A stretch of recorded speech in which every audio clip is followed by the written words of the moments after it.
People wonder and ask, did Prophet Muhammad, peace be upon him, marry a child? Was this a normal practice 1400 years ago? What was the wisdom behind it? According to authentic sources, Prophet Muhammad, peace be upon him, married Aisha when she was 6 years old, and the marriage was consummated after she turned 9. However, it is important to understand things in their historical context. For instance, it would be silly to ask, what kind of milk did they drink 1400 years ago? Or to ask, what kind of engine they used to have back then? Therefore, one must understand that things 1400 years ago were very different from now. Time have changed, and so human have. 1400 years ago, it was very common for women to marry at a young age.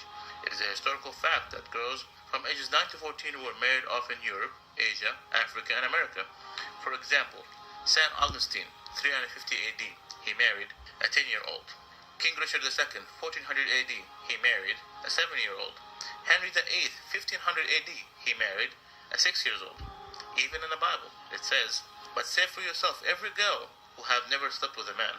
According to Catholic Encyclopedia, Mary, the mother of Jesus, was 12 when she married 99-year-old Joseph.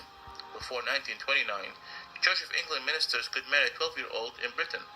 Before 1983, Catholic canon laws permitted priests to marry off brides at the age of 12.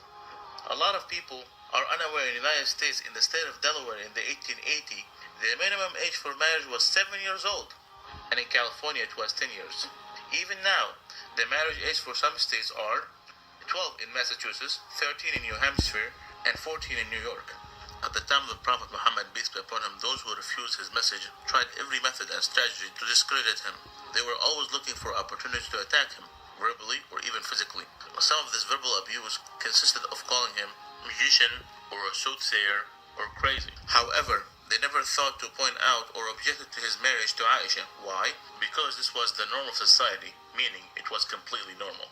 With that said, did you know that Prophet Muhammad, peace be upon him, he had only one wife, Khadija, throughout the first 54 years of his life? Did you know that she was a widow? Did you know that she was 15 years older than him? He, peace be upon him, spent his entire youth with her. He was committed to her until after her death by keeping ties with her friends. What about Aisha? Was she a child when she agreed to marry Prophet Muhammad, peace be upon him? First, it's important to note that it is strictly prohibited in Islam to marry someone before the age of puberty. Note, the age of puberty varies throughout different times and different places. According to scientific references, girls might enter full-blown puberty anytime between the ages of 9 and 15. Also, the average temperature of the country is considered to be the chief factor with regard to menstruation and sexual puberty. So, was Aisha a child? No, she was not. So what about the wisdom behind this marriage? God always knows best. The marriage of Aisha was an instruction from God. Aisha narrated to us more than 2200 hadiths or sayings of Prophet Muhammad, peace be upon him.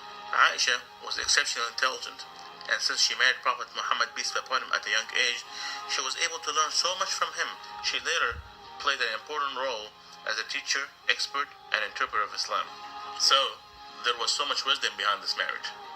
For those who do not know Prophet Muhammad, peace be upon him, Prophet Muhammad, peace be upon him, did not come to seek worldly pleasures, but rather, he warned us against them. His companions described him as a man of morality and said he was shyer than a virgin in her seclusion. When the believers asked him an awkward question, he would cover his face out of shyness. He taught us that each religion is known for a kind of morality, and the morality of Islam is shyness and modesty. قُلْ إِنَّمَا أَنَا بَشَرٌ مِثْلُكُمْ يُوحَى إِلَيَّ أَنَّمَا إِلَهُكُمْ إِلَهٌ وَاحِدٌ فَمَنْ كَانَ يَرْجُو لِقَاءَ رَبِّهِ فَلْيَعْمَلْ عَمَلًا صَالِحًا وَلَا يُشْرِكْ بِعِبَادَةِ رَبِّهِ أَحَدًا. Say, I'm only a man like you, whom revealed to him that your God is one God.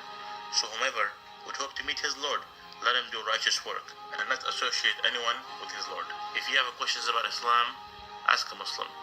Please like our Facebook page.